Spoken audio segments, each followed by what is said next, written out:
Welcome to the 3D Disciples Podcast Summer Edition, where we're working together to develop disciples who display God's love as we deploy into God's world. We've come to the close of Season 1, but we'll be dropping an episode at the beginning of June, July, and August.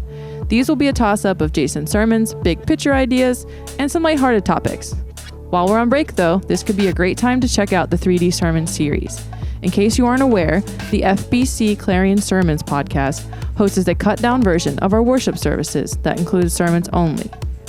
I was able to find these podcasts by clicking watch at the top of fbcclarion.com.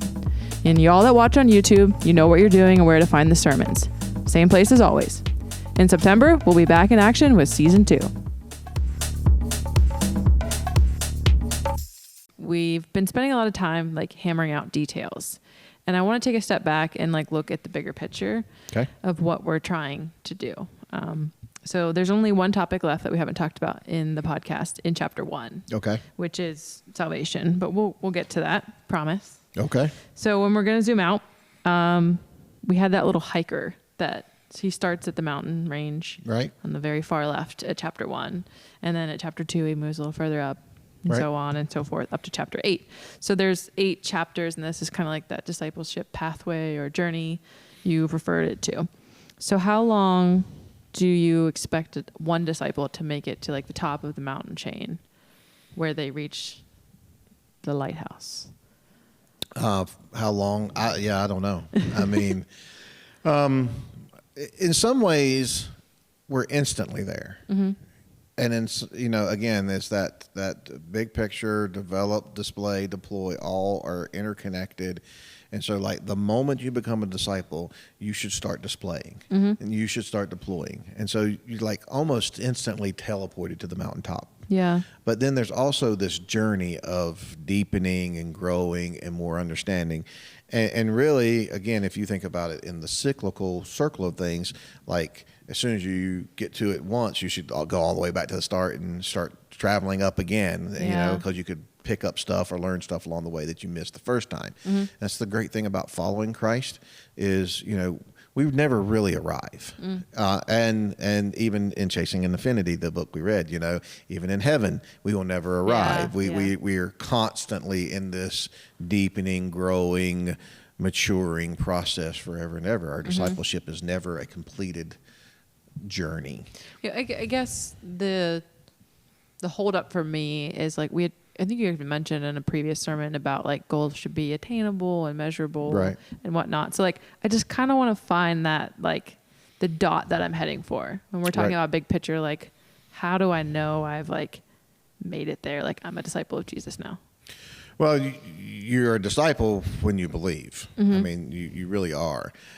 I think when we get to chapter 8, which is living in a relationship with God, I think that's 6. Is that 6? That's chapter 6. Chapter 6. Yep. Okay. All right. So well, that's the end of our the developmental part of that idea is we really kind of get to that place where we start to that chapter focuses on.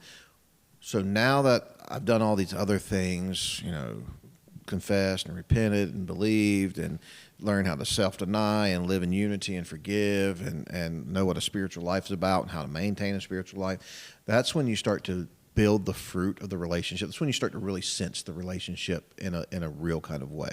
And so that's really part of our goal is when you sense the presence of the Lord in your life, when you have contentment, when the fruit of this relationship of being in a relationship that you've been kind of working on to developing, when you start to have those things happen, you can be content in every moment. You can be joyous in suffering. You can, be at peace. You bear the fruit of the Spirit. Those kind of things. When you start to realize that deeper relationship with Christ. That's really the big part of the goal. You're I am a disciple. I'm walking in a living relationship with Christ. Yeah. And I can sense it. And so that's where we want to get people. It's where they can sense and come to this realization and experience the relationship with Christ. Yeah. And that's that's where that chapter 6, living in a relationship with Christ, that's where we're trying to get to. Okay. And then once you get there, then I think your passion for the world and everything else, displaying it and deploying that becomes different because there's an old song that was popular when I was a kid. It was really, popular like I said, when I was a boy. It was called "Pass It On." Okay. And I can still, it was popular enough I got it memorized. And the second verse goes, "I wish for you, my friend, this happiness I have found. You can depend on him. It matters not where you're bound." Mm-hmm. I'll shout it from the mountaintop. I want the world to know the Lord of love's come to me. I want to pass it on. Mm-hmm. But that's the second verse. But it's that idea. I wish for you to have what I now. And that's what John says, mm-hmm. actually, in the Gospel of John at the end of the book, near the end of the book, chapter 20, verse 30 or something, roughly like that. Mm-hmm. Trying to remember off the thing. He says, he goes, "I want you, the reason we're doing this is so that you'll know Christ." And that's why I'm writing. Jesus did a whole lot more other things, but these were picked so that you would know that he's the Christ. In 1 John, he says, "What we've seen, what we behold, what we've witnessed, we want to share with you so that you'll have fellowship with us, and our fellowship is with Christ." And mm-hmm. so this whole idea of once we get to that kind of real relationship with Christ, that's when we're like, man, I want other people to experience this. And it's funny you say all that, because in the Cord group, we're reading a book called Not a Fan, and he was talking about that word "to know" and how like it's often referred to as like a man and woman knowing each other, and like that's the kind of relationship God wants with us, is to know us. And so I think that's a really good goal point for me. Like for me, that intimate relationship, to know where that is. Awesome. All right, and then your outro ends with, you've taken another step in becoming an intentional disciple of Jesus, and that is no small feat. Just in case anyone ever hasn't listened to that. Turning it off when I start to speak at the end. But I really like how you worded that outro, and that it encourages me to keep hitting the trail running, because you recognize that it does take effort to being a follower of Jesus. Just want to acknowledge that. Yeah. Well, it's an intentional thing. It mm-hmm. won't happen unless you apply some effort. Yeah. And have you ever experienced, lost my place. Have you experienced where the church kind of drifts and we become unintentional disciples? Oh yeah, all the time. Yeah. I mean, that's the tendency of every human is towards being sedentary. Mm-hmm. Talk to Ben sometime. If the world doesn't know, Ben's an athletic trainer. Yeah. And so he's always about movement and getting people to move, and because left to, we tend towards complacency. Our number one goal in life is security. And one of the things that makes us feel secure is predictability. And so when everything is status quo, when it's predictable, when I'm comfortable, I feel secure in those things. And that's just not following Christ. I mean, Christ is it's moving from one thing to the next and always pushing the envelope, always getting in a deeper hole, always learning how to trust God more, mm-hmm. How to progress. There's a progression and progressive sanctification. We've talked about that term here. Have you caught yourself in that rut before, though? Yeah. With being like, that's unintentional and... Yeah, I mean, some people say we got lazy, we got complacent, we'll get stagnant. There's all kind of terms that throughout history of the church in preaching we'll talk about. I think that's really the base idea behind revival. We use revival now quite often as a like soul winning kind of thing, like a gospel presentation kind of mm-hmm. idea for people to get saved. But if you think about the word revival, mm-hmm. so you have to have been vived, you have to have been alive before you can become re-alive. Yeah. And so the whole revival practices of much of at least U.S. church history was in the idea of people getting stagnant, people getting complacent, people not following hard after the Lord anymore. They need to be, like in a lot of my past traditions, every year there'd be a yearly revival. And some churches will have a spring and a fall revival because in those 6 months between one, people will get stagnant again. They'll get complacent again. And so that always spurring one another on. Yeah. and not letting us get just really, set in our ways. There's an author that I like a lot. His name's A.W. Tozer. Mm-hmm. And he wrote a book called Rut, Rot, and Revival. And his whole beginning is he'll say something to the effect like a rut, like you're stuck in a rut. Mm-hmm. It's nothing but a grave with the ends kicked out. And, and like, so like when we get stuck in a rut, then that leads to rot because you're not moving. Mm-hmm. And that's when you need a revival to get yourself out of the rut. Mm-hmm. So he wrote a whole idea about that kind of just tendency towards complacency in our lives. I want to read that. That sounds interesting. All right. And back to those 8 chapters. Was there more or less chapters in like your first draft when you started to put this together? I don't know. Brianna and I were just talking about this. This is, we've been developing this, and there's been so many different forms of this over the years. Mm-hmm. It originally started out as a pathway. Literally, we were trying to draw it like a pathway, mm-hmm. and it was like, we called it flagstones. It actually started out the pillars of discipleship. Okay. And there were like these 7 pillars, and that turned into this pathway, and there were like 7 flagstones along the pathway, and now it's kind of turned into these chapters and this journey mm-hmm. Up the mountain kind of idea. So, but I've always kind of had these 7, or most of these 7, at least in the developmental phase of what it means to be a disciple.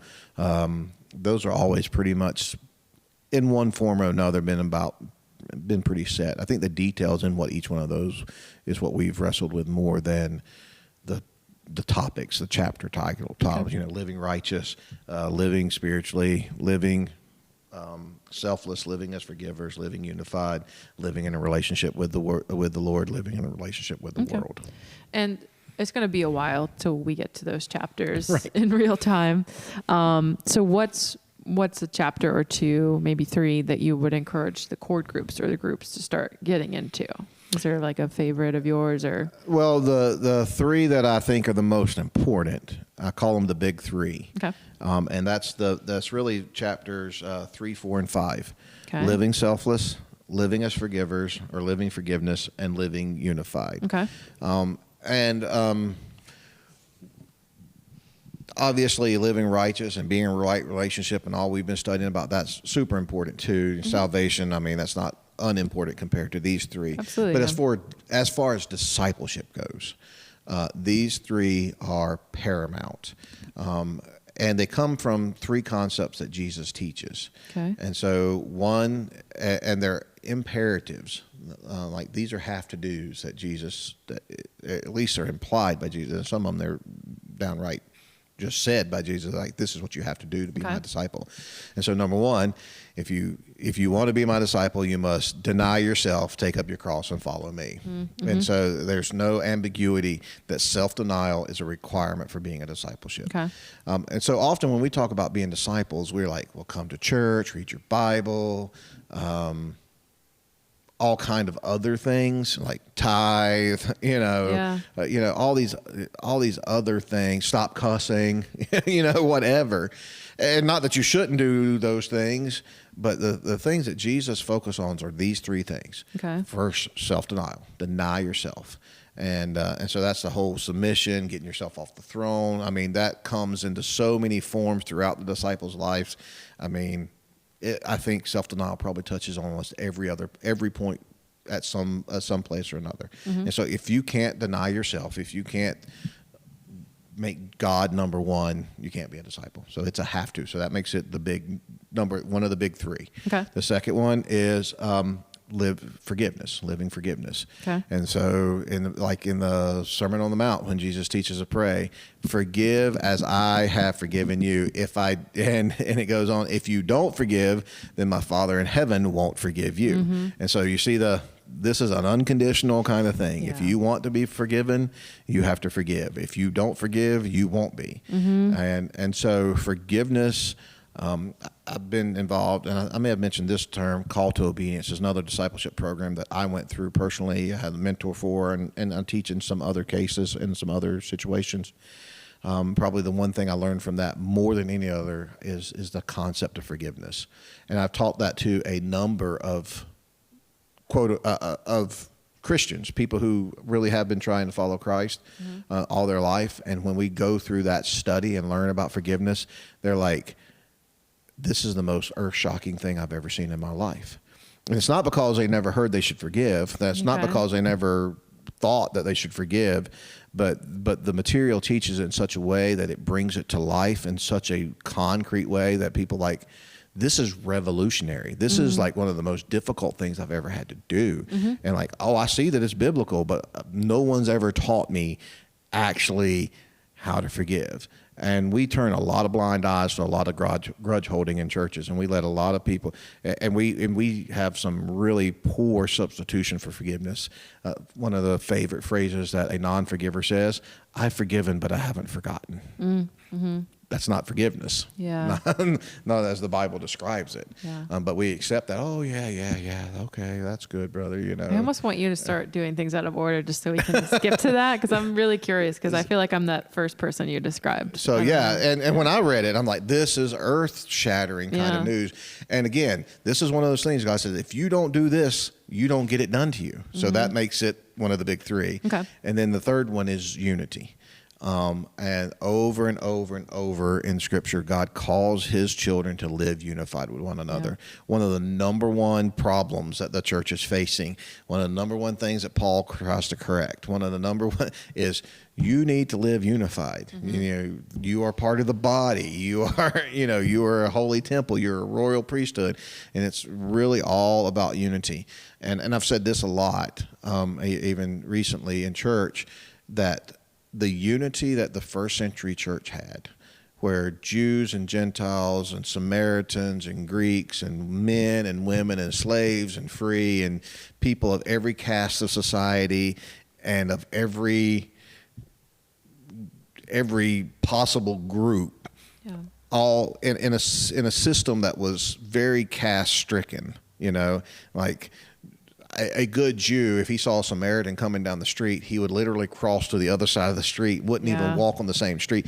All of a sudden, they're greeting each other in the marketplace, hugging one another, they're worshiping together, they're selling their possessions to care for one another and take care of one another. That unity is what I believe gave, as much as the miracles of Christ did and much of the miracles of the prophets did, the thing that the community could not ignore was like, these people, something crazy is happening, because look at these people. Like, just last week I heard him calling that guy a dog, and he would have went up and smacked him, and now they're best friends because they're worshiping this one God. Same person, they're breaking bread together, they're eating in one another's houses.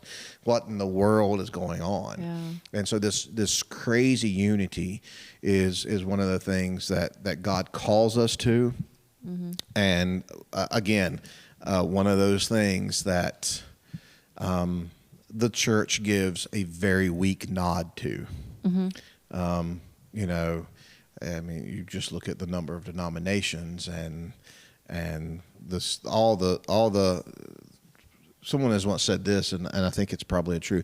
There's not a more segregated hour in America than Sunday morning.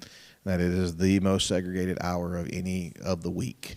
Yeah, I mean, it's funny when I tell someone that I'm a Christian, they'll be like, "Well, what church do you go to?" And they want me to give it a category, and I'm just like, I don't want to do that. Yeah, and and sadly, we're in a time when we got to ask those questions because there's some false churches developing today. Fair enough. And like I said, I've asked some people. There was a time. I'm not convinced there was this time, but people would say there was a time when the statement, it doesn't matter what church you go to, as long as you go to some church, that's all that matters. There may have been a time, I'm doubtful that there was, but there may have been a time when that was a true statement. Yeah. But it's definitely not true anymore. Okay. What church you belong to, if you really want a Bible-believing, Bible-teaching, discipleship-making church, all churches are not the same anymore. Yeah. Because there's a lot of false teaching and really bad teaching that has really worked its way into a lot of churches. Yeah. And so that does matter today. But again, just this whole idea of, denying yourself, putting other people first, living in unity with these people, because that's the ultimate goal. Mm-hmm. Revelation, people from every tribe, nation, and tongue from around the world gathered together, to worship around the throne. Mm-hmm. And we're supposed to be about advancing that kingdom. Mm-hmm. And too often the church is like, well, that's going to be great when we get to heaven, but we don't really need it now. Mm-hmm. And that's just, so it's those three things that the church, in my opinion, are unconditional expectations of God for his people to do. And that's those three things that we probably struggle with the most. And it's those three things that we teach the least, mm-hmm. Expect the least, mm-hmm. and practice the least. And that's why I call those the three big. So self-denial, living as forgivers, and living in unity. Yeah. If we do those three things, you change the world. Yeah. I mean, like, I'm trying to like create an image in my mind of like what that looks like. And I honestly can't even picture it because I just haven't experienced it and not to the fullest level, I think, that we could possibly be. Right. And we may not get there, but it's worth a shot. Well, again, these are things that God says, you have to do this. You have to do this, and you have to do this. And so that makes, they're more important than tithing. Yeah. I can tell you that. Yeah. Okay. And then what of those 8 chapters are you most looking forward to preaching on? Well, later in chapter 6, when we get to what this relationship gets with God, there's a strange section in there called suffering. And so that's a personal, thing for me right now. You may not know, listeners may or may not know that I began last summer, working on my doctorate degree. Mm-hmm. And so I'm pursuing a doctorate. I have to write a thesis, and my thesis is going to be the necessity of suffering for discipleship development, and how suffering is used by God and to help us grow as disciples. Mm-hmm. And again, my thought is one of the reasons that the church in our culture is particularly anemic is because we don't embrace suffering. In lots of other places around the world, Christians embrace suffering as part of being a Christian, mm-hmm. and their discipleship in those areas. So things like endurance and courage and sympathy and patience, reliance on God, faith. They grow because they embrace suffering as a daily experience as a Christian. Mm-hmm. Someone has said, I think it's a Chinese Christian who said, when it was asked about suffering, it's like the sun coming up. It happens every day. Whoa. And that's their expectation. In following Christ, they expect to suffer in this world. Yeah. And so their commitment, their endurance, and so for a lot of, at least in my culture in the U.S., suffering we avoid at all cost. Yeah, I was just thinking that. I'm that person. Right. Yeah. And so it stunts our development in a lot of kind of ways, because there's certain virtues that you can only develop through suffering. Courage, facing fear, endurance, which there's all these passages that we're supposed to be like Christ in these things. Yeah. And if we never experience them, then we can't develop those things. So anyway, that's that's just where I'm living right now. Yeah. And so, and hopefully in 4 years, maybe 5, I'll have completed my doctorate. Okay. And that's about the time we should be getting to those. And so maybe I'll know what I'm talking about by then. Yeah. But I think it's a really important subject. And so that's one, because the one thing, a lot of Christians may experience joy. Well, they should all experience joy, but they may experience good times, happiness, what we would call blessings. Yeah. The one thing I can guarantee you every Christian in America and around the world will experience is suffering. Mm-hmm. It is a tie that binds us together, and understanding how God uses that and embracing that is really it's in those moments when you can rest in joy, you can rest in the faith of the Lord, you can rest in your contentment. That's when you're like, I'm in the arms of Christ, and that's all I need. Mm-hmm. So anyway, that's one of the things that I'm looking forward to. I like a lot of the stuff that's in there. Of course. But it's your skeleton, yeah. Yeah, but that's the one that when we went through one of the final reviews, I'm like, oh, I need a section of this in here. And so that got... it takes a big part of the table of contents right there. Yeah, and that's probably going to change because I've already learned some more about that as I've been studying over the last year. And I was like, oh, what about... You should have made this like a binder that you could add things into. We messed up there. So. Okay, well, awesome. So I guess the task for the chords and groups, one, to form them. If there hasn't been some people who haven't joined one, I highly encourage you to like find some people to do that, and then to kind of tackle some of these other chapters that we haven't hit in the sermons, because it'll be a long time till we do. So, all right, thanks.